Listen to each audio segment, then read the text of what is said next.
Tunay na ika'y walang katulad, amang Diyos. Walang imposible sa iyo. Hindi ka nagbabago noon, ngayon, at magpakailanman. Isa kang dakila, isa kang mapagpalaya, at higit sa lahat, Panginoon, ikaw ay bato na pwede naming sandalan anumang oras. Dahil mo pa ang isang muog, Panginoon, para sa amin. Lagi mo kami binabakuran. Maraming salamat. Tunay na dakila ka, Ma. Napakabuti mo. Lahat ng bagay ay kaya mong ipagkaloob sa amin. Lahat ng kahilingan namin ay kaya mong tupdi, Ma. At ang lahat ng bagay na nais namin ay nakalatag na sa amin. Maraming salamat. Tunay na dakila ang Diyos na aming sinasamba. Walang kapantay, walang katulad, walang hihigit pa. Kaya Panginoon, sa hapong ito, amang Diyos, tunay na kami magpupuri. Tunay na kami, Panginoon, ay makikinig. Tunay na kami, Panginoon, ay magbubulay-bulay ng iyong salita upang ang katotohanan ng buhay ay mapasa amin, mapasa aming pamilya, mapasa simbahang ito, O God, at mapasa lahat sa amin. Marami pong salamat. Ito bang aming dalangin sa matamis na pangalan ni Jesus. Amen! Amen. Praise the Lord. Amen. Pag sinasabi pong walang imposible sa Diyos, bumabalik yung mga bagay na, alam nyo pa yung dinaanan nyo? Yung mga bagay na parang hindi nyo paniwalaan na nangyayari? Di ba may mga ganyang bagay? Wala po tayong pwedeng sabihin sa Diyos sapagkat ang Diyos na sinasamba natin ay dakila. Amen? Kaya po ang buhay natin ay dapat nating ibigay ng buong buo. Lubos na lubos. Amen? Kaya kanina sabi ko doon kay Sister Tess, Sister Tess, bakit binabawasan niyo ang silya? Hindi ba tayo nananampalatayang pupunuin ito ng Diyos? Nagbibiro po ako noon, pero po yun ay may katotohanan. Minsan, ang pananampalataya natin na ay lumiliit, umiigsi, bumababaw. Amen? Bakit? Sapagkat nakakaranas tayo ng pagkapahiya. Nakakaranas tayo ng mga bagay na hindi naaangkop sa gusto natin. At minsan, nakakaranas tayo ng mga kasawian. Yun po yung nagpapababaw ng ating pananampalataya. Amen? Kung titingnan ko ang buhay ko, sabi ko nga, I was born again since 1979. Amen? Pero, nung maranasan ko yung buhay na makamundo, nung 1982, naranasan ko po yung pagkabagsak. Amen? Pero sa kabila noon, ang Diyos ay nagmamahal. Amen? For the past 18 years, sabi ko nga ng buhay kong ito, mula 1982 hanggang year 2000, yung buhay na ito ay hungkag. May kalakasan, mahilig sumigaw, mahilig makipaglaban, pero hungkag, ampaw. Kakilala po ako ng buong officer ng San Miguel dahil sa sinasabing tapang. Kahit saang rally, saang welga, nandoon po ako. Tinatayuan ko po ang picket line kahit ako mag-isa. Pero lahat po ng yon ay hungkag, ampaw. Pero sa Diyos, may muog, may tibay, may bakod, at higit sa lahat, may pag-asa. Amen? Amen po? Ngayon pong hapong ito, mga kapatid, sabi ko nga, pag sinasabing walang imposible, may kurot sa puso ko yun. Kasi sa buhay ko, nangyari ang imposible. Pero sa Diyos, sabi ko nga, walang imposible. Amen? Naranasan ko magkaroon ng promotion na sa tingin ko hindi karapat-dapat. Amen? Pero sabi nga, hindi naman nagbibigay ng promosyon ang tao. Ang nagbibigay ng promosyon ay Diyos. Amen? Kaya kahit anong kalagayan mo, kapatid. Amen? Ang lahat ng bagay ay tinapos ng Diyos sa krus ng Kalbaryo. Wala na kayong hihilingin pa. Amen? Hindi lang pampamilya, pang-sports pa. Lahat ng yan ay ibinigay na ng Diyos. Ha? Amen? Nung nakaraang linggo po, itinuro ni Pastora sa atin, kasi ngayon ay panahon ng Semana Santa, ang patungkol sa 7 salita na binitawan ng ating Panginoon, Jesus, sa krus ng Kalbaryo. Amen? Inilatag po doon, sister, paano nga po? Alam nyo, ito po yung maganda nating pag-aralan. Amen? Praise the Lord. Brother Sam, ayan. Mahirap po kasi na yung English tatagalogin. Okay? Pero sabi ko nga, hindi naman mahirap yung Tagalog ipapaliwanag sa English. Mas mahirap ba yun? Brother Marlon, mas mahirap, ano? Yan yun ang itagalog ko at itatagalog ko din ang pagpapaliwanag. Mas hindi komplikado, simpleng-simple. Dahil pare-parehas tayong Pilipino. Amen? Meron ba ritong banyaga maliban sa akin? Amen? Ang 7 mga huling salita ni Jesus sa krus. Yan po yung huling tinuro ni Pastora sa atin. At kung matatandaan nyo, kung nandito po kayo, siya ay nakatatlong salita. Una, anyway, mamaya natin pag-usapan yan. Gusto ko munang daanan natin to. Ito po'y mabilis na mabilis lang, parang review lang po ito. Nung panahon na yan, ang kostumbre ng mga Israelita o ng mga Hudyo ay merong isang alipin o isang kriminal na papatakasin o papalayain sa araw na yan. Subalit may kapalit. Subalit may kapalit. Amen? At nung panahon na yan, ang Panginoong Hesus ang naging kapalit sa kriminal na makasalanan. Na si Jesus, alam naman natin ang istorya, sinasabi nga, siya'y nagtungo sa lupa na walang kasalanan. At siya'y nabuhay sa mundong ito sa loob ng 33 taon o na walang ginawang anumang kasalanan. Subalit, sa pagkakataong yan, siya ay ipinagpalit. Yan ay panahon ng Pasko. Hindi ko na po babasahin yung mga verse na yan dahil alam ko narinig nyo na yan nung nakaraang linggo. Amen? Susunod na slide. Bro. At yan, sabi sa walang hanggang tipan, sabi sa Hebrews 10, 13, 20, 21, ngayon ang Diyos ay kapayapaan. Bakit nababagabag ka? Ang Diyos ay kapayapaan. Amen? Na bumubuhay mula sa mga patay. Sa ating Panginoong Yesus, ang dakilang pastol ng mga tupa. Sa pamamagitan ng dugo ng walang hanggang tipan, naway gawin niya kayong ganap sa bawat mabuting bagay upang magawa ninyo ang kanyang kalooban. Amen? So bawal ang may sakit. Kaya kanina naririnig ko yung ating kapatid, naka-medical leave 2 months. Praise the Lord. Siya ngayon ay bago na. Amen? Sapagkat pinagaling ng Diyos. Amen? Amen?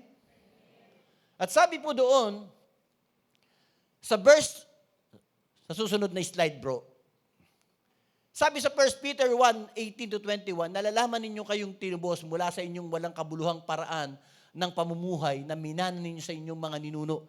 Ang Panginoong Yesus po ay bayubay sa krus ng Kalbaryo upang tubusin ka, upang ipawalang sala ka, upang bigyan ka ng panibagong buhay.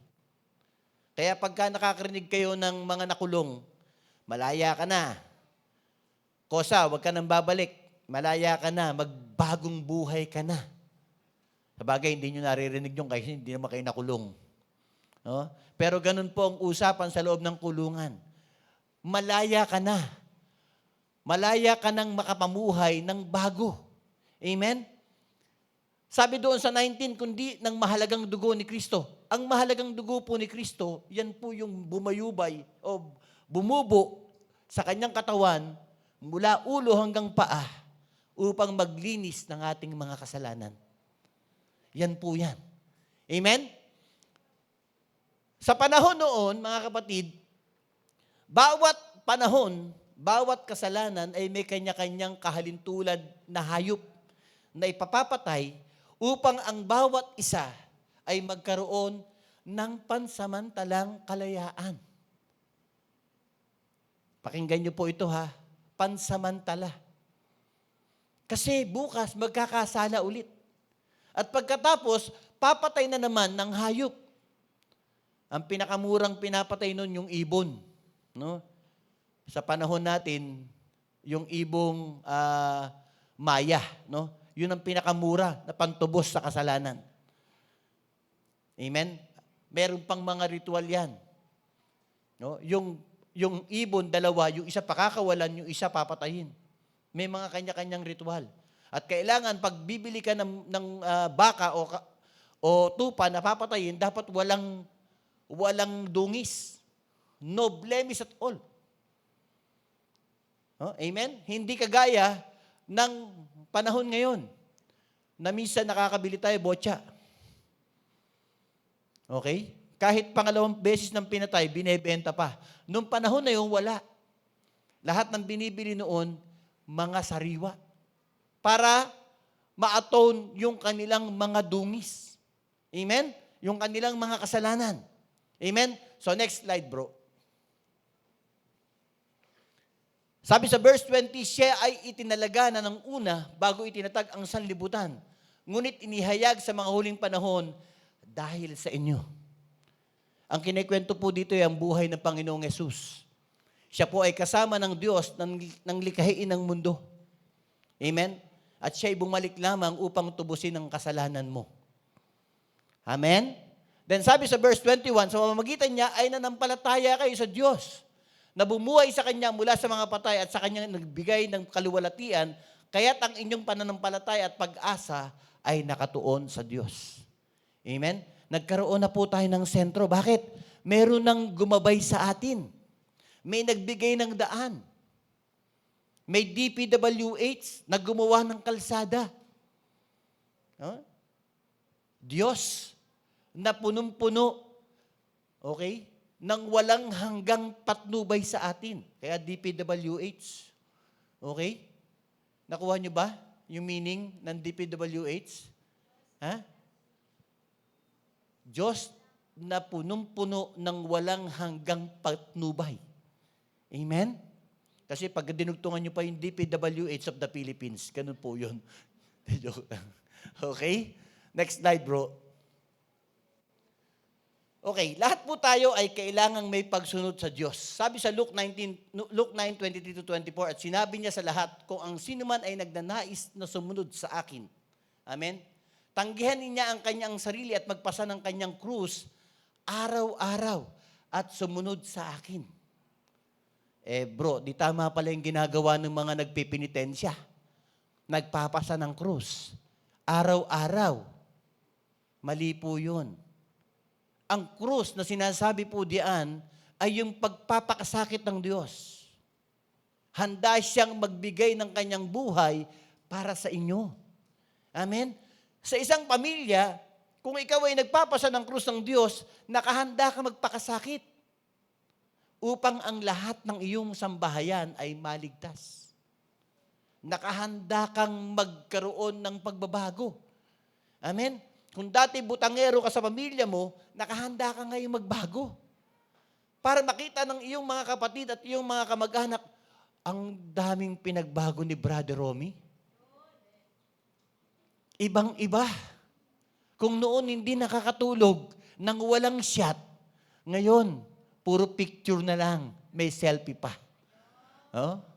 Nag-iiba. Parehas na shot yun, tama ba? Okay? So, ganun po ang buhay na sinasabi dito ng pagpasa ng krus. Amen? Sabi sa verse 24, sapagkat ang sino mang nagnanais na iligtas ang kanyang buhay ay mawawalan nito. Subalit sino mang mawawalan ng kanyang buhay dahil sa akin ay maliligtas. Amen? Bagay na dapat nating ginagawa. Kaya nga madalas sinasabi namin, bagamat kami po ay mga pinuno sa loob ng isang malaking pagawaan, sa simbahan po pantay-pantay tayo. Amen? Wala pong manager. Kung gusto mo maging manager, doon ka sa money changer. Wala pong kakaiba dito. Meron lang po tayong pastor, sa katauhan ni Pastor Ses, na siya po nating iginagalang, pero ang level po natin ay puro magkakapatid. Amen? Nagkakaiba lang po sa maturity. Pero pare-parehas po tayong anak ng Diyos. Amen? Amen po? Next slide, bro. Sabi po sa Lucas 14:7, sino mang hindi nagpapasan ng kanyang sariling krus at sumunod sa akin ay hindi maaaring maging alagad ko. Amen?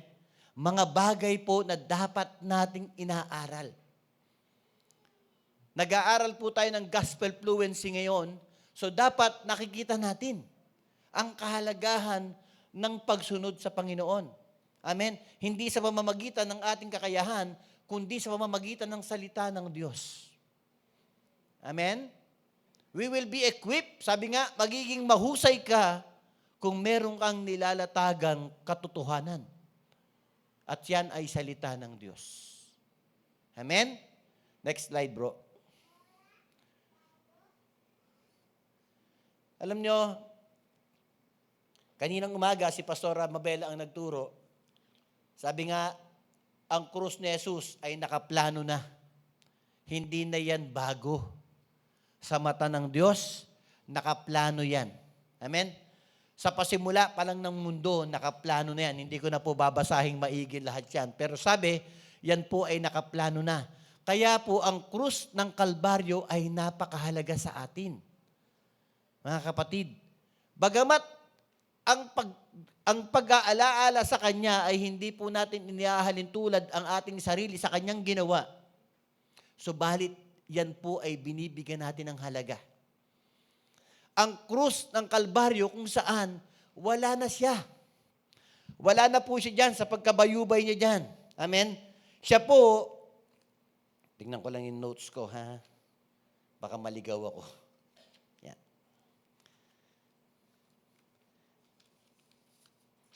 Praise the Lord. Sabi po, ang krus ay hindi dapat ituring na isang ritual. Na parang, kung saan ka matapat, nag-aantanda ka, ang tawag doon, di ba? Antanda. Diyos ko. Napadaan ka sa madilim, nakakita ka ng kung ano, Diyos ko. Napadaan ka sa kumukuti-kutitap, nakakita ka ng maputing kita, Diyos ko. No? Parang lahat ginamitan mo na yan. Pati nung madapa ka, Diyos ko. No? Hindi po ganun ang pag-aalaala sa Panginoon eh. Ang krus ay mahalaga. Kung papansinin nyo, noon ay kasalanan at ang Diyos, wala pong namamagitan. Pero dahil sa Panginoong Yesus, nagkaroon ng diretsong kalsada. Nagkaroon ulit tayo ng koneksyon sa Panginoon. Amen? Kung noon malayo ang Diyos Ama sa atin, dahil kay Jesus, nagkaroon ng koneksyon. Amen? Nagkaroon ng bagong pag-asa ang tao. No? Ang Diyos po ay suklam na suklam sa mga tao. Bakit? Sapagkat nakita niya ang kasalanan. Kaya ang Panginoong Yesus, nung padala niya dito at namatay sa krus, nagkaroon ng pagtubos. Amen? Nagkaroon ng pagturing sa inyo na muli kayo ay mga anak ko. Amen? Dahil ang nakikita ng ng Ama sa atin ay ang dugong na bayubay sa krus ng Kalbaryo. Yun po ang dahilan kung bakit may krus. Hindi po nanatili ang Panginoon doon. Nakatulad ng nagaganap ngayon. Ang Diyos, paanong kikilos kung patuloy na nakatali at nakapako doon? Hindi siya makakagalaw. Literal ang pagkaka-explika ko po sa inyo niyan, pero yan po ang katotohanan. Ang Panginoon po ay bumaba doon at nabuhay na magmuli. Amen? Meron po bang patay na nangungusap? Meron po ba? Wala, di ba po? Kung patay ang Panginoong Yesus noon, hanggang ngayon, walang mangungusap. Walang magsasabi ng katotohanan. Walang magpapaalala sa iyo. Pero ang Panginoong Yesus ay buhay. Amen? Kaya yung sinasabi ng iba na patay si Jesus, taon-taon namamatay si Jesus, kawawa namang Jesus. Taon-taon namamatay. Amen? Kaya kayo po ay dapat namamahagi. Para itong mga silyang to hindi po babawasan kada linggo. Dapat namamahagi. Ang Diyos nating sinasamba ay buhay. Hindi patay. Amen? Next verse, bro. Next slide.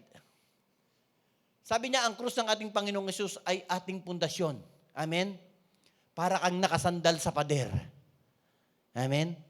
Sa San Miguel Corporation, ang sabi nila noon, para kang nakasandal sa pader. Hindi matutumba. Amen? Ang hindi alam nung mga empleyado ng San Miguel, si San Miguel mismo nakasandal kay Jesus. Amen? Kaya hindi natutumba dahil may Jesus. Merong mga anak ng Diyos doon sa loob. May mga tinatangi ang Panginoon. Kaya sabi nga ni Sister kanina, siya ay hindi man lamang kumikilos pa, pero nandyan na ang mga benta. Bakit? May Jesus. Sinong gumawa ng kapamaraanan nun? Yung tao ba? Hindi. Dahil may pinapanampalataya ng kang Jesus, kaya meron kang ganong klase ng pabor. Amen? Kaya nga sinasabi ko po sa inyo kanina, yung imposibleng salita, grabe ang tama sa akin yan. Amen? Kasi ako naman po, hindi naman po nakatapos talaga ng degree. Wala po akong tinapos sa degree. Puro partial lang. Graduate lang ako ng 3 years course, nag-graduate ako ng 1 year course, nag-graduate ako ng 6 months course. Partial. Pero walang degree. Pero ginawa po akong HR manager ng isang malaking kumpanya. Amen? Yun po ba ay dahil sa akin? Hindi. Dahil may Jesus. Kaya walang imposible. Yan po yung sinasabi natin na pabor. Na walang hanggang pabor. Pabor-pamor. Oh? At hindi lang po dyan natatapos yan. Kasi may mga corresponding na nabigay ang biyaya na hindi natin alam kung saan ang gagaling. Amen? Yan po ang katotohanan. Sapagkat meron tayong pundasyon. Ang 7 huling salita o pahayag ni Jesus ay may kanya-kanyang kahanga-hangang pagpapahayag. Amen?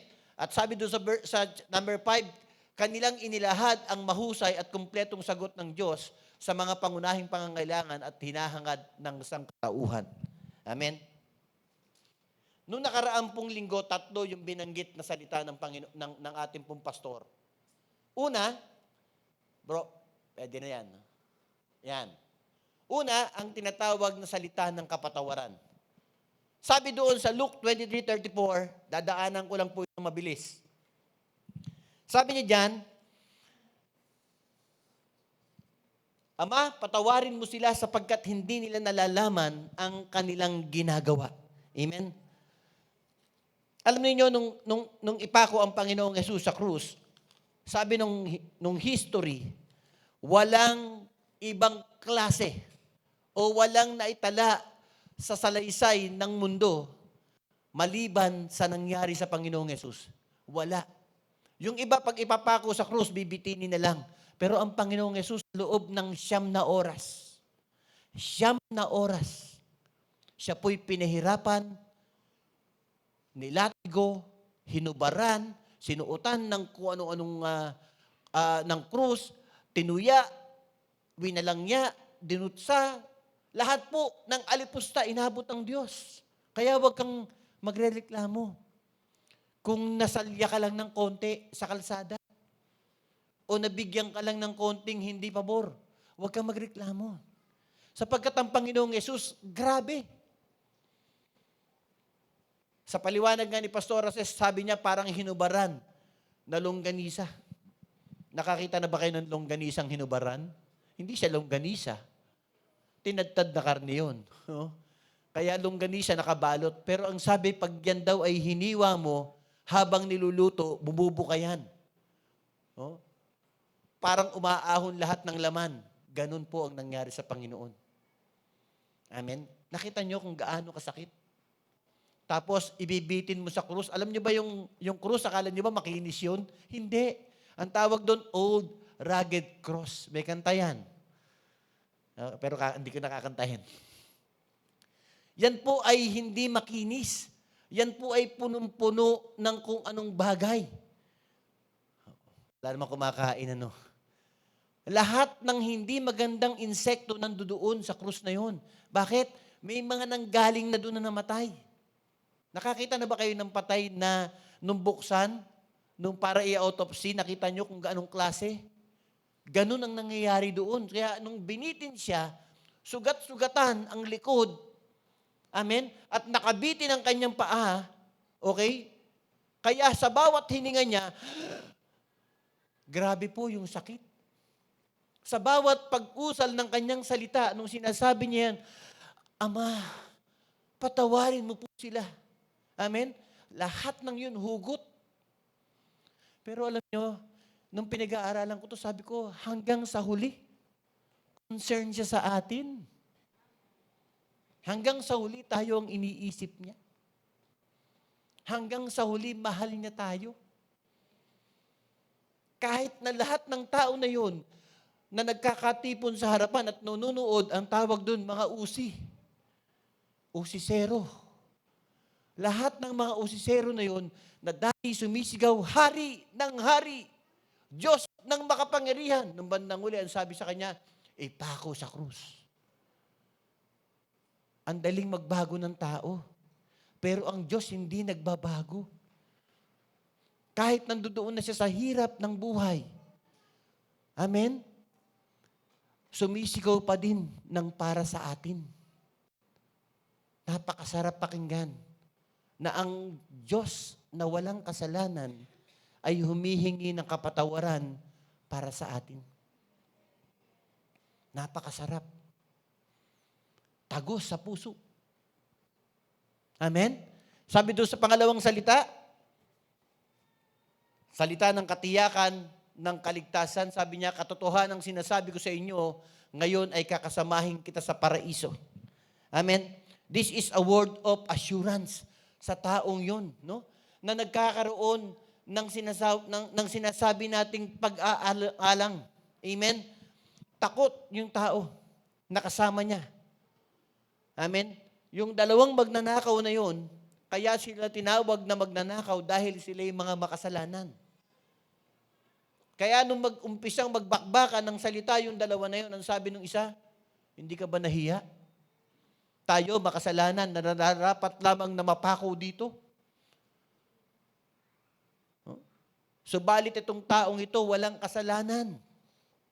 Kaya nung sinabi niyang, Panginoon, ipagsama mo ako sa iyong kaharian. Amen? Kaya anong sagot? Katotohanan ang sinasabi ko sa iyo ngayon, kakasamahin kita sa paraiso. Amen? Walang kahirap-hirap. Makasalanan, umamin ng katotohanan, kasama sa paraiso. Amen? Hindi natin kailangan magdidipa. Hindi natin kailangan magpalo sa likod. Hindi natin kailangan magpapako sa krus. At hindi natin kailangan lumuhod mula sa pintuan ng simbahan hanggang doon sa dulo upang maligtas. Ang sabi ng Romans, tanggapin mo lang ang Panginoong Yesus at kilalanin ang kanyang buhay at ikaw ay maliligtas. Magic word? Hindi po.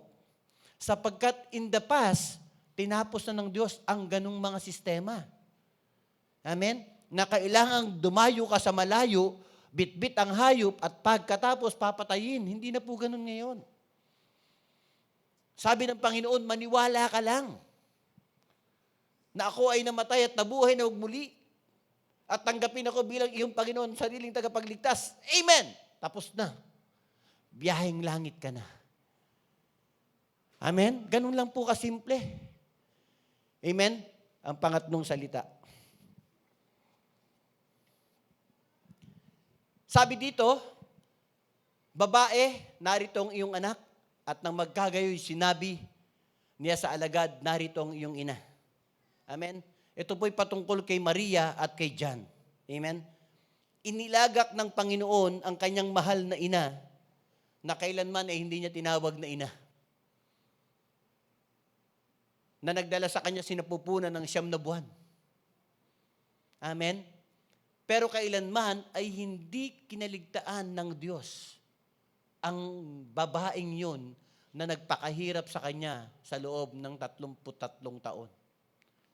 Sa huling-huling buhay niya, inilagak niya ang babaeng yun para sa isang dakilang pag-ibig. Amen? Kaya po tayo, wala tayong karapatang hindi mahalin ng kapwa. Dapat mahal natin ang kapwa natin. Dapat meron tayong pagkalinga. Amen? Alam na nating hirap na yung kapitbahay natin, tapos ikaw nakamagandang kotse, pababayaan mo pa. Asan ang puso mo? Amen? Alam mo nang hindi kumakain. Alam niya, meron ako napanood na parang ads. No? Actually, hindi ads to eh. Parang patalastas. Hindi dito nangyari. Isang tao yon na tuwing maglalakad siya araw-araw, nakikita niya. Unang-una, yung tubig na umaagos mula doon sa isang tubo. So nakita niya yung paso na walang kabuhay-buhay ang halaman, nilagay niyang ganun. Ewan ko kung makikita niya rin to ha. Nilagay niya yung paso doon sa daluyan ng tubig. Tapos may nakita siyang 2 namamalimos, nakalagay doon sa pinapalimos para sa pag-aaral. Araw-araw. Walang humpay. No? Nilalagay niyang ganyan yung halaga ng pera doon sa mag-ina. Sumunod, lahat ng makita niya, maging yung nagtutulak ng kariton para magbebenta, tinutulungan niya. Araw-araw. Walang humpay. Tapos sa kanyang pag-uwi, may dala siyang saging. Ilalagay niya doon sa pintuan ng matanda na nakatira doon at kakatukin niya, tapos aalis siya. Alam niyo, isang araw pagbalik niya, nakita niya yung halaman, malagong malago, may bulaklak. Nakita niya yung mag-ina. Anong puntahan niya yung mag-ina, nakita niya yung ina na lamang. At pagkatapos may sumigaw. At tinawag yung nanay, Mama, nakita niya, nakasuot ng pang-aral, naka-uniforme. At pagkatapos yung tinutulungan niya magtulak ng kariton para magbenta, nakita niya may sarili ng stall. At pagkatapos yung matanda, na nung makita niya, inabangan siya, at nung maglalagay siya ng saging, nakita siya, tinawag siya, inakap siya ng pagkahigpit-higpit. Tapos, may isa pa. Yung araw-araw na pinapakain niyang aso, doon sa tabi ng bahay nila, sumamang pauwi sa kanya, at naging alaga niya at katulong sa bahay niya. Anong essence nito, ng kinikwento ko? We can show love sa lahat ng bagay. Kung ang Diyos hindi nagkait ng pagmamahal, dapat hindi rin tayo nagkakait ng pagmamahal. Amen? Kahit na 5 duling ang ibigay mo, may bilang yan. Kasi hindi mabubuo ang piso na walang 5. Amen? Yung iba, pag nakakita ng 5, sinisipa. Wala nang kwenta yan. No? Pag lahat ng tao naghulog ng 5 sa loob ng Pilipinas, baka mapuno ang bahay mo. Mahigit kumulang na 300 milyones tayo. See? Ganun ang halaga ng buhay. Ganun ang halaga ng pag-ibig. Amen? Kaya pag may nakikita po kayo, maliban na lang kung alam na alam nyong yan ay mga sindikato huwag niyong patulan. Pero kung alam na alam niyo ang buhay, amen, tulungan niyo. Amen? Kaya sa susunod na eleksyon, ay, joke. Kasi masyado na kayong seryoso. Amen? Next verse. Next slide, bro. Ay, sorry. Balikan mo lang yung pang-apat pala. Dito na pala tayo mag-uumpisa. Anong oras na ba? Mag-uumpisa pa lang po tayo. Amen? Andiyan pa po ba kayo? May naunawaan po ba tayo? Amen? Okay. Pang-apat na salita. Dito po tayo magpo-focus ng todo. Ito po yung ating pag-aaralan sa hapon na ito. Sana po nakapagbigay din ako ng konting dagdag doon sa mga natutunan nyo sa nakaraang linggo. Sabi po rito, salita ng pag-iwan o pagpapabaya. Sabi niya, Eli, Eli, lama sabachthani. Ang ibig sabihin po niyan, sabi niya sa makatuwid bagay, Diyos ko, bakit mo ako pinabayaan? Amen. Ang tanong, pinabayaan ba talaga siya ng Diyos? Amen? Next slide nga, bro. Bro, ibilisan na natin. Bilisan mo na kasi mamaya papaliwanag ko na lang yan. Isa pang slide. Ayan. Sabi po dyan sa sa Matthew 27 verse 46, sabi niya, at nang malapit na ang oras na ikasyam, ay sumigaw si Jesus nang may malakas na tinig na sinasabi, Eli, Eli, lama sabachthani, na ang kahulugan ay Diyos ko, bakit mo ako pinabayaan? Amen? For the first time, sa kauna-unahang pagkakataon, mga kapatid, nagkaroon ng pagkakahiwalay. Nagkaroon ng pag-iwan. Nagkaroon ng pagtalikod. Amen? At sabi diyan, yan ay naganap doon sa loob ng 3 oras na wala man lang liwanag. Ibig sabihin, pati yung nilikhang liwanag, tumalikod din sa Panginoong Hesus. At pati yung mga taong nandoon, dahil nga wala nang liwanag, hindi na siya makita. Hindi natin alam, baka yung iba nag-uwian na. Amen? Baka maging yung kanyang mga disipulo umalis na. Kaya anong sabi ng Panginoon? Bakit mo ako pinabayaan? For the first time. Kasi bago naganap ito, sinasabi nga niya, kailanman hindi ako iiwan ng aking ama. Magsilayuman kayo sa aking lahat. Ako'y hindi iiwan ng ama. Pero dito, sinabi niya, bakit mo ako pinabayaan? Question, pinabayaan ba siya ng Diyos? Pwedeng sabihin natin yes, sapagkat siya'y punong-puno ng kasalanan. Nung panahon na nagkasala si Satanas at ng 1/3 fallen angel na yan, agad-agad pinatapon sila ng Diyos sapagkat ayaw silang makita. Tayo, di ba? Iba. Ang mga magulang kahit may kasalanan ng anak,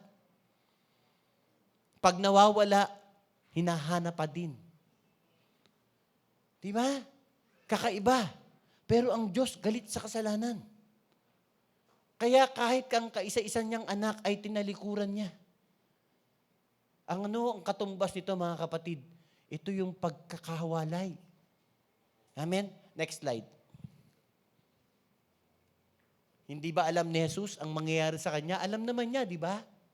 Na siya ay ipagkakanulo ng kanyang alagad. Alam niya yan. Alam din niyang dadakpin siya ng mga sundalong Romano. Alam din niyang itatatwa siya ng pinakamalapit niyang alagad na si Pedro. Alam niyang yuyurakan at aalipustahin siya. Alam niya yan. Alam niya rin na ipagpapalit siya sa bilanggo at makasalanang tulad natin. At alam niyang ipapapatay at papako siya sa krus. Pero ang hindi niya alam, tatalikuran siya ng Ama dahil sa kasalanan. Amen? Hindi niya alam yun. Kaya ganun na lang ang kanyang palahaw. Ganun na lang kanyang sigaw. Ganun na lang ang kanyang pagkalungkot sapagkat ang Ama na kanyang kasama sa matagal na panahon, mula nang likhain ng mundong ito, ngayon niya lang naranasang talikuran. Yan ay dahil sa kasalanan natin. Amen? Next slide, bro. Bakit siya pinabayaan? Yun ang tanong ng Panginoon. ang pagkapako niya sa krus ay simbolo ng pagdadala ng kasalanan ng marami. Amen? Bagaman siya sa kanyang sarili ay hindi nagtataglay ng kasalanan, pinasan niya ang ating mga kasalanan upang magkaroon ng bahagi sa ating mga pagsalansang. Amen? Sabi doon sa 2 Corinto o sa 2 Corinthians 5:21, yaong hindi nakakilala ng kasalanan ay kanyang inaring may sala dahil sa atin upang tayo'y maging kanyang katwiran ng Diyos. Amen? Tayo po ay inako niya upang magkaroon tayo ng koneksyon sa Panginoon o sa Diyos. Amen? Walang taong makakagawa noon. Oh, I remember, meron akong isang kaibigan, actually, tumatakbo kasing kagawad, no, sa lugar namin. Nakabaril ito ng tao. Okay? Siyempre, nakulong. Pero dahil walang masyado nakakita, ang umako yung kapatid. Dahil ang sabi ng kapatid, mas meron kang kinabukasan kaysa sa akin. Kaya ako na lang ang magpapakulong. Pero pagka nanalo ka, tulungan mo akong makalaya. Hindi pa rin natapos. Meron pa ring doubt, di ba? Kasi ang Panginoong Hesus, nung sinabi niyang, sige Ama, pupunta ako sa lupa. Alam kong papatayin ako doon, ipapako sa krus. Okay lang yon para sa tao at para magkaroon sila muli ng koneksyon sa iyo. Walang mga bagay-bagay na naging parang sabihin natin bargaining chips ang Diyos. Na Panginoon pag nagawa ko ng lahat ng yan huwag mo akong iiwanan. Tutulungan mo ako pag nandun ako papadalan mo ako ng anghel. Wala siyang sinabing ganun. Ang sinabi niya lang, thy will be done. Amen? Kaya nung dumadaan sa kanya yung kopa, ano sabi niya? Maaari sanang hindi dumaan ito sa akin. Ngunit dahil kalooban mo, maganap ang dapat maganap. Amen? Wala siyang inalintana kasi mahal na tayo. Ang Diyos ay pag-ibig. Siya'y bukal ang loob para sa atin. Amen? Kaya, mga kapatid, wala tayong dapat napiliin kung hindi dahil meron tayong Diyos. Wala nang iba. Kaya yung inaawit natin, walang iba. Walang katulad. Yes and amen. Next slide, bro. Sabi diyan, alam din niya, bakit sinasabi natin pinabayaan siya ng Diyos? Sapagkat dinala niya ang kasalanan ng marami. Inilagay niya ang kanyang sarili sa kalagayang karapat-dapat na pabayaan. Amen? Kakaiba.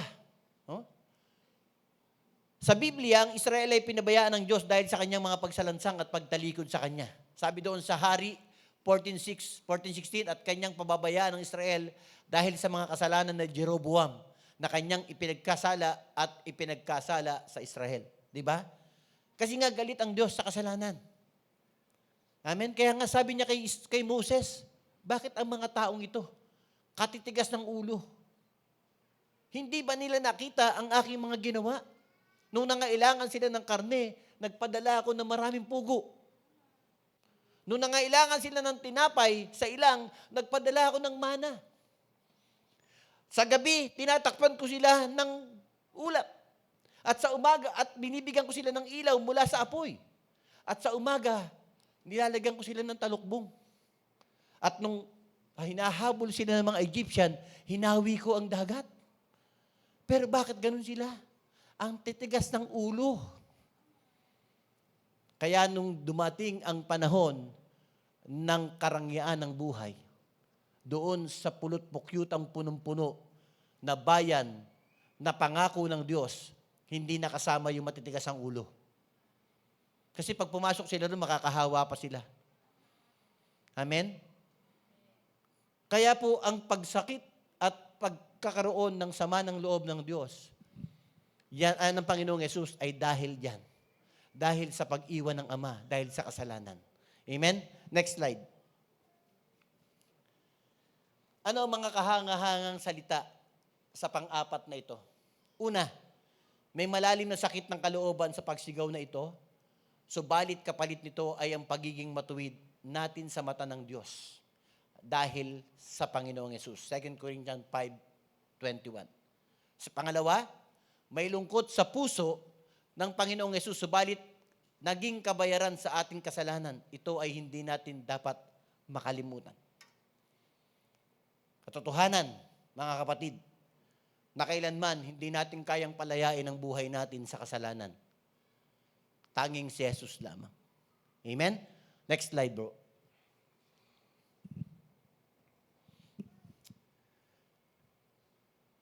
Sorry, pang tatlo yan. Sabi, ang dalamhating sigaw ni Jesus ay nagpapakita ng katotohanan ng Trinidad o ng tatlong persona. Amen? Ang punong Diyos, ang Diyos Ama, at ang banal na Espiritu. Yan po yung tatlong persona. Amen? Sabi doon sa 1 Timothy 2:5, sapagkat may isang Diyos at may isang tagapamagitan sa Diyos at sa mga tao at ang taong si Kristo, Jesus. Amen? Ganun po ka-close ang Panginoong Jesus sa Ama at sa banal na Espiritu. They united. No? They are united. Amen?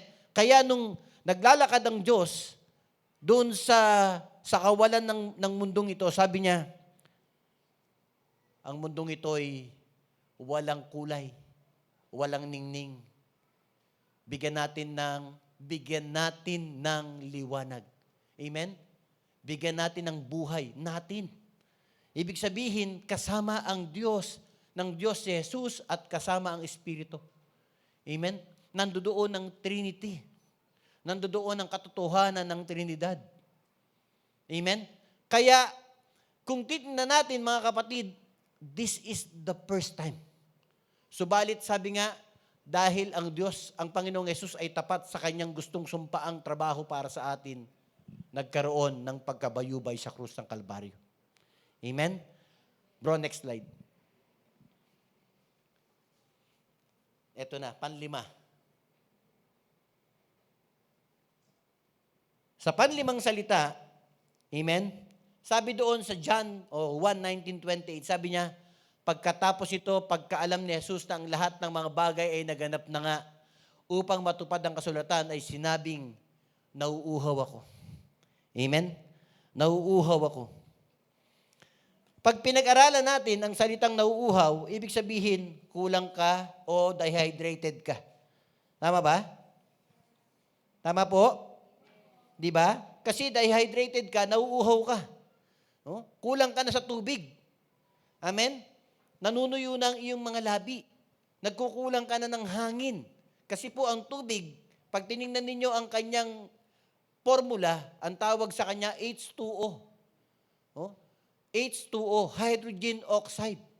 Pag wala ka ng bagay na dalawang ito, matutuyo ka. Amen? Sa dami ng lumabas na dugo, na kung saan nandoon ang halos karamihan ng tubig, amen, talagang matutuyo siya. Amen? Kung titignan natin mga kapatid, ang daming pagkakataon na siya'y makainom ng tubig. Doon pa lang sa pagdadala niya ng krus, binibigyan na siya ng mga inumin pero tinatanggihan niya. Maging nung ipapako siya sa krus, nung bigyan siya ng liquid o yung inumin na magbibigay sa kanya sana ng pagkakataong mawalan ng karamdam o mawalan ng pakiramdam, ang tawag natin ngayon doon, anesthesia. Pero noon, ang tawag nila doon ay opium. No? Yung opium na yon, inihahalo sa tubig, ipinapainom sa mga kriminal bago ipako para hindi maramdaman ang sakit hanggang sa siya'y mamatay. Yes, drugs. Ang tawag nila doon, bangag. No? Bangag ka. Pero ang Panginoong Yesus sabi niya, hindi. Sapagkat mawawalan ng saysay ang pagkapako niya sa krus. Hindi niya mararamdaman ang sakit. Sapagkat ang kasalanan ay parang tarak ng punyal. Pag ikaw ay nasawi sa pag-ibig at hindi ka sinagot ng iyong nililigawan, parang punyal yan na tumutusok sa puso. Okay? Pag ikaw ay may asawa at iniwan ka ng iyong asawa, kasalanan yun, di ba? Para yung tarak ng punyal sa puso. Okay? Natatawa si Sister Nancy. Hindi niya maintindihan yung punyal. Ang tawag doon, dagger in English. Dagger. No? sa mga mga ano to, mga Batanggenyo, ano to? Balisong. Oh, parang balisong. Ang pangit naman kasi ng balisong. Ah, sa mga nanay daw, kutsilyo. Oh, parang butcher yan. Oh. So, ganun po yung kasalanan. Pag tumatarak sa puso, masakit. Amen? Kaya ang Diyos, ang Panginoong Yesus ng panahon na yan, nagsabi siya na siya'y nauuhaw. Amen? Ano ang kasunod, kapatid? Ipinapaalala sa atin ng panlimang salita. Okay? Sabi niya dyan, ipinapakita ng versyong ito ang matinding pagdurusang pinagdadaanan ni Jesus upang magbayad para sa iyong mga kasalanan. Amen? This is a time of suffering. Amen? Mantakin niyo yun, no? Nakabitin ka na para kang, kaya siya dito pinako eh. Para hindi mapunit dito. Oh? Yung sa pulsuhan, kung tawagin, diyan siya pinako eh, hindi naman dito eh. Kaya yung mga nagpapapako, peke yun, fake news. No? Kasi dito pinapako. Okay? Hindi katotohanan niya, tapos tinatali rito. No? Kaya walang sakit. Kaya pagbaba nun, pag pupunta pa ng inuman nyo, kikipag-inuman pa yun eh, no? Pagkatapos. Yung mga nagpapapako na yun. Kasi yun ay kalokohan. Ang Panginoong Yesus, tinusok yung pulso. Yung pulso na yan, mga kapatid, yan yung koneksyon natin. Yan yung buhay mo. Kaya di ba ang doktor, ang unang-unang tinitingnan, sino mga nurse at doktor dito? Pagka natumba yung isang tao na wala ng malay, anong unang-unang tinitingnan? Pulso. Pulso po. Kaya ang Panginoong Yesus, pulso. Dali lang po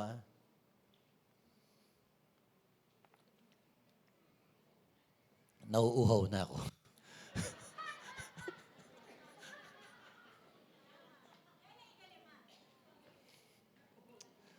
Okay? So, kaya po ang Panginoong Yesus talagang mauubusan. Manunuyo. Kaya nung sinabi niyang nauuhaw na ako, anong sinabi ng mga Hudyo? Ay, nauuhaw na. Tumusok ka ng foam dyan. Ang tawag doon, esponja, di ba? Hindi naman baso yun eh. Yung mantake mo nasa taas, bibigang pambaso. Ano yung tagay? Ang hirap nun, no? Esponja, binasa. Tapos ginagay niya sa labi niya. Okay? Yun po ay hindi tubig. Yun ay suka na may apdo. Yung suka kasi, pag sinamahan mo ng apdo, ang sarap na papaitan nun. Talaga. Ikaw, Sister Nancy, ha? Kulang ng pag-aaral ang pagluluto mo. Ayan. So, para maibsan, no? Kasi yung, di ba, pagka yung taste ng suka, yan po yung nagkakaroon ng parang panlasa sa buong katawan mo eh. Okay? Kaya yan yung ginagamit. Okay? Pero ito, kakaiba kasi to. Ito kasi ay kasama sa pag-aalipusta sa Diyos. Kasama sa pag-aalipusta sa Diyos. Biro mo, sinabing nauuhaw, bigyan mo ng sukat na may apdo. Di ba? Sinong matinong taong gagawa nun kundi nangaalipusta? Kasama yon sa parusang ginagawad sa Panginoong Yesus nung araw na yun. Amen? Pero sabi nga niya, ngunit kahit siya'y nasugatan dahil sa ating mga pagsalansyang, siya'y nabugbog dahil sa ating mga kasamaan. Kasama lahat yon. Amen? Kasama po lahat yon. Next verse. Next slide. Ano ang katotohanan ng pagkauhaw ni Jesus? Sa katotohanan, maraming dugo ang tumagas sa Kanya. Sabi ko nga kanina. Okay? Ito marahil ang naging dahilan ng Kanyang pagkauhaw. Mantakin niyo yun, 9 na oras, ando doon ang init. Amen? Kaya nga ngayon tag-init, ang paalala, magdala kayo ng tubig. Lalo na kung kayo ay mga senior. Amen? Kasi baka ma-heat stroke kayo. Di ba paalala po yun eh. Eh, ang Panginoong Yesus, 6 na oras na nakabayubay sa krus. Mainit. Sabi ng iba doon, 3:00 ng hapon. Sobrang init. Tapos, disyerto yun. Oh? Sabi doon sa susunod, sapagkat nasa kalagayang laman ang pagkauhaw ni Jesus ay maaaring bunga ng hirap at sakit na kanyang pinagdadaanan. Subalit alam nating higit dito ang ibig niyang ipaunawa, higit sa pisikal na pagkauhaw ang kanyang nararamdaman. Amen? Nauuhaw siya sa pag-ibig mo. Hindi siya sa tubig nauuhaw. Sapagkat nung oras na yon, naramdaman niyang wala nang nagmamahal sa kanya. Amen? Kaya ngayon, mga kapatid, nararamdaman niya ang pag-ibig mo. Kaya masaya siya sa langit. Kasi nakikita niya kayo. Kung nasa mall ka, malamang hindi kanya nakita. Diba? Pero dahil nandito ka at sumasamba, tuwan-tuwa siya. Nawawala ang kanyang pagkauhaw. Amen? Next slide. Sabi doon, ang pagkauhaw hindi lamang sa tubig o inuming maraming uri ang pagkauhaw, gaya ng pagkauhaw sa kapangyarihan, karangalan, kayamanan at ibang bagay. Ngunit sa Biblia, isa lang ang pagkauhaw ay ang pagkauhaw sa mga salita ng Diyos. Amen? Yan po yung gustong-gusto nating maramdaman ng tao ngayon. Yung pagkakaroon ng gospel fluency, yung paghahanap ng salita ng Diyos, pagkakaroon ng kaalaman upang magkaroon ng buhay. Because the Word of God is life. Amen? Ang salita daw ng Diyos ay buhay. Ang salita ng Diyos ay katotohanan. Amen? Dapat diyan tayo mauhaw. Isa lamang yun sa pinapaalala ng Panginoon sa atin. Amen? Next slide, bro. Okay, mga kahangahangang salita sa ikalimang salita. Mapalad ang mga nauuhaw sa katwiran ng Diyos. Nauuhaw din ng Diyos, subalit hindi sa material na bagay. Amen? Next slide, bro. Okay, next slide, pang-anim. Malapit na po tayong matapos. Sabi niya na matanggap nga ni Jesus ang suka, ay sinabi niya, naganap na. Naganap na. At iniyukayok ang kanyang ulo at nalagot ang kanyang hininga. Amen? Sa pagkakataong yan, mga kapatid, sinabi ng Panginoon, naganap na. Nagkaroon na ng katuparan. Natapos na. No? Sa ibang salita, ang sabi diyan, yung naganap, dumating ka na sa dulo. Na-reward ka na. Natapos na. Nagtagumpay ka na. Amen? Pag tumatakbo ka ng 21 kilometers o 42 kilometers, yung pinaka, tawag dito, maximum na kilometer ng running, sa pagtakbo mo, habang tumatakbo ka, papalapit doon sa pagtatapos, sobra yung nais mong matapos. Gustong-gusto mong matapos kasi pagod na ang mga paa mo. Pagod na ang katawan mo. Hingal na hingal ka na.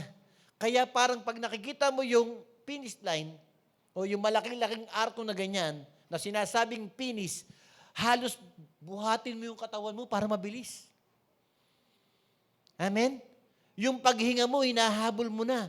At ang gumagalaw sa iyo, yung mga kamay na. Kasi bakit? Pagod na ang mga paa. Amen? Pagdating mo doon at sinabitan ka ng medalya, ay, biglang lakas ka. At pag naglalakad ka, tinapos ko yan. Ang galing ko. Tinapos ko yan. Naka 42 kilometers ako. Kahit, kumbaga, para kang nag-uumpisa ulit. Ganon ang naramdaman ng Panginoon. Naganap na. Bakit? Nakita na niya yung katwiran. Nakita na niya yung katagumpayan. Nakita na niyang nanginginig si Satanas. Amen? Nakita na niyang mula sa kasalanan, nabawi ka na niya. Kaya sinabi niya, naganap na. Kasi yun ang purpose.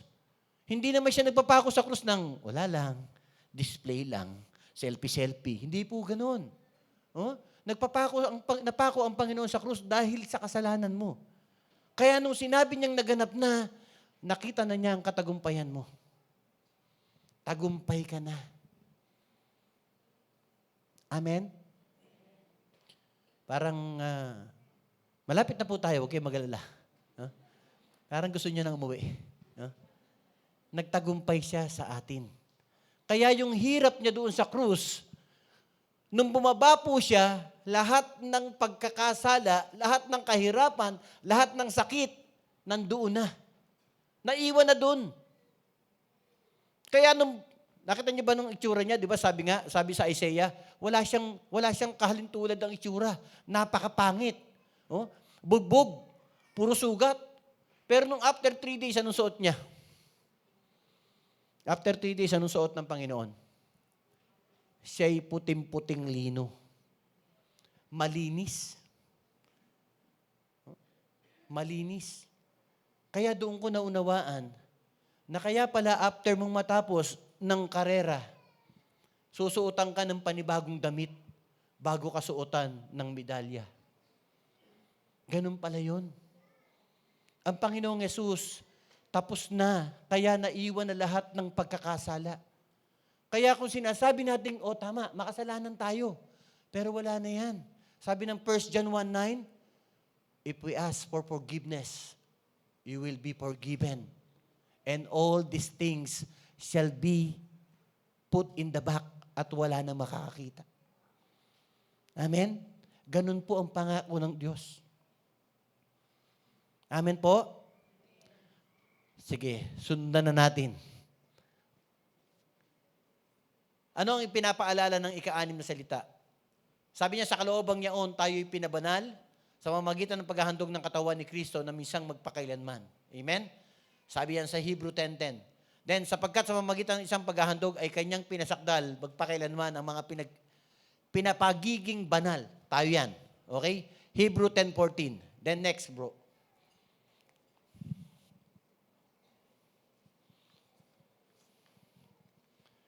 Okay, ang paghahain noon, ito ang katotohanan ng salitang naganap na. Ang paghahain noon ng mga handog ay paulit-ulit, araw-araw. Depende sa nagawang kasalanan. Binanggit ko na yan kanina, no? Ngunit, nung maihain si Jesus bilang isang,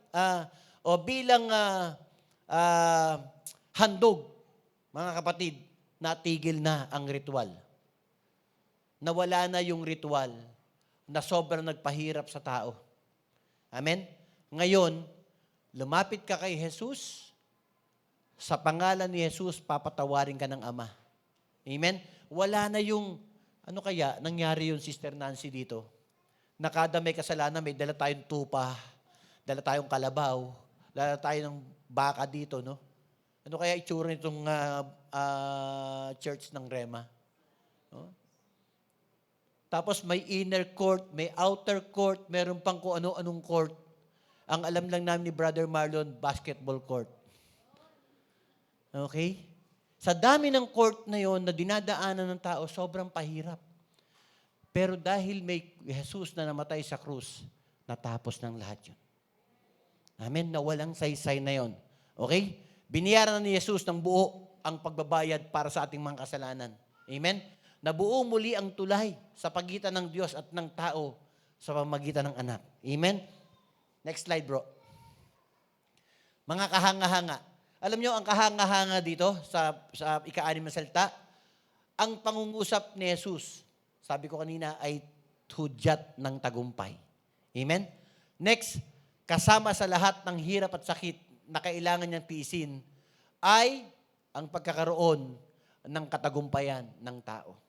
Amen? Next slide. Ibig ni Jesus na maging masunurin tayo sa Ama at ganapin din natin ang ating mga tungkuling tinanggap mula sa Kanya. Amen? Sa 1 Peter, mababasa nyo yan. Next slide, bro. Natapos niya ang lahat at nagtagumpay.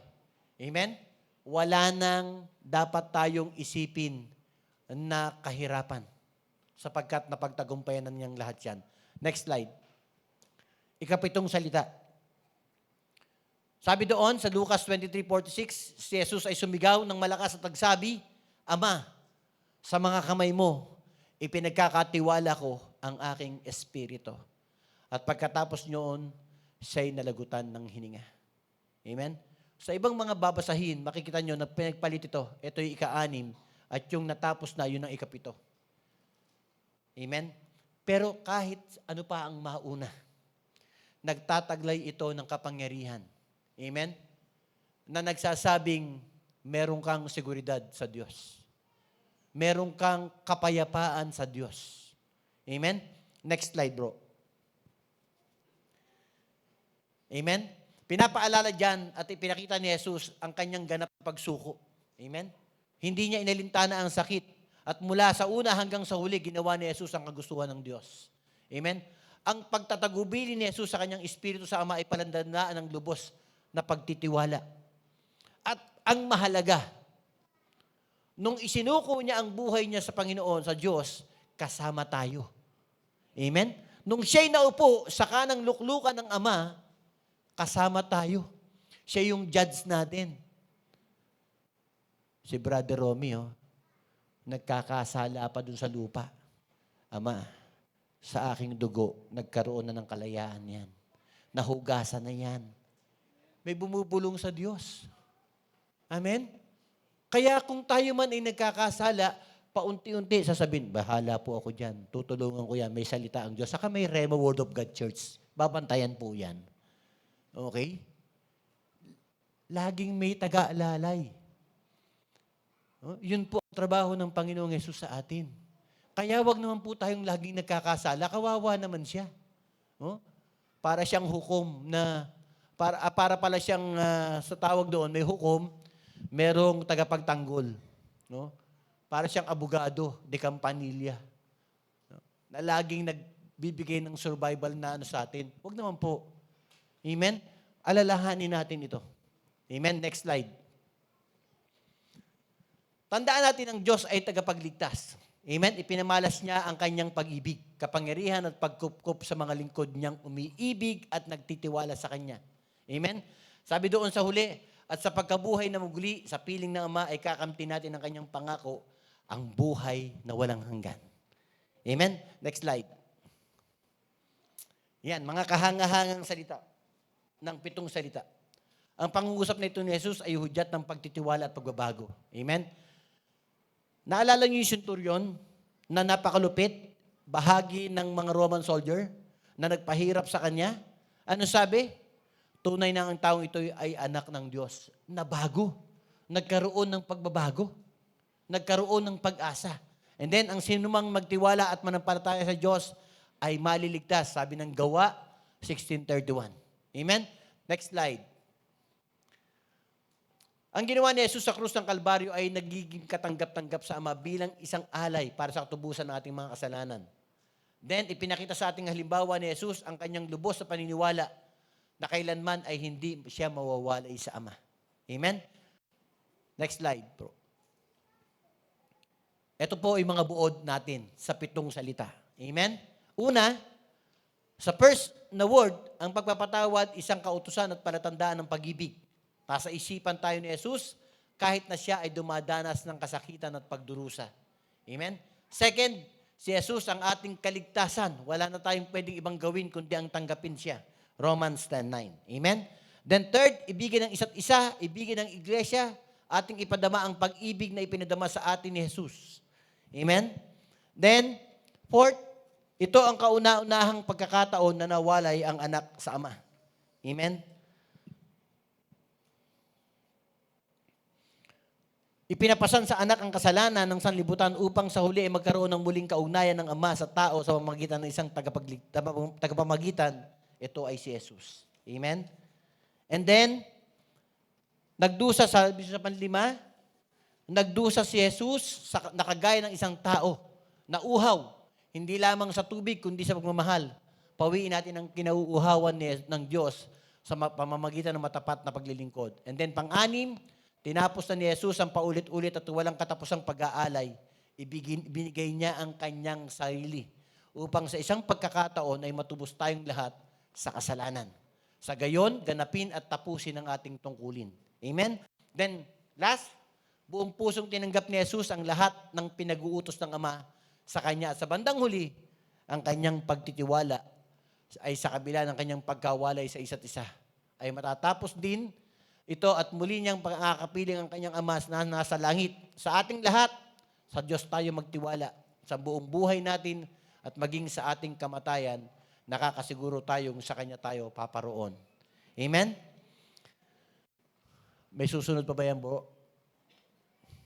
Palagay ko, wala na, no? Okay. Alam nyo, sa pagbubulay-bulay natin ng 7 salita na yan, mga kapatid, ipinahatid sa atin ng Panginoong Yesus ang kahalagahan niyan. Amen? Ipinapaalala niyan na tayo ay dapat magkaroon ng kamatayan. Subalit dahil may Jesus, nagkaroon tayo ng buhay na walang hanggan. Amen? Ang kanyang huling mga salita ay nagpapakita sa atin na tayo ay dapat may kumpiyansa sa Kanya bilang ating mga manunubos o ating manunubos. Amen? Kaya ang challenge natin mga kapatid, sasayangin mo ba ang naganap sa krus? Babaliwalain mo ba? O bibigyan mo ng isang pagpaparangal na ang kapalit ay ang iyong buhay? Amen? Dapat po makita natin na ang pagkabayubay ng Panginoong Yesus sa krus ay hindi nawalang saysay sa atin. Amen? So tayo pong lahat ay tumayo. Tayo po ay manalangin. Hallelujah. Ama naming Diyos, salamat sa iyong dakilang pagpaparaya, sa iyong dakilang pagbibigay buhay sa amin. Maraming salamat. Inaalala namin ngayong Panginoon ang lahat ng iyong mga sinabi. Nakita namin ang katwiran mo. Nakita namin, Panginoon, ang kahalagahan ng iyong buhay. Hindi mo inalintana ang anumang kapahamakan, ang anumang bagay, Panginoon, na gagawin sa iyo dito. Ibinigay mo ang buhay na yan para sa aming lahat. Inatag mo ang iyong sarili, kapalit ng aming mga kasalanan. Ibinigay mo sa amin ang iyong walang sawang pag-ibig upang maganap namin ang buhay na may pag-asa at buhay na sagana. Marami pong salamat. At sa hapong ito, Ama, salamat sa iyo sapagkat ipinaalala mo sa amin, Panginoon, na sa iyo walang imposible. Na sa iyo walang bagay na hindi makapangyayari. Na ang ginawa mo sa krus, Panginoon, higit sa lahat, nagkaroon kami ng kaligtasan. Marami pong salamat. Ang buhay na ito ay para sa iyo lamang. Ibinigay namin sa iyo, Panginoon, at inihiling namin ang iyong paggabay sa amin. Marami pong salamat. Ito pong aming dalangin sa matamis na pangalan ni Jesus. Amen. Amen.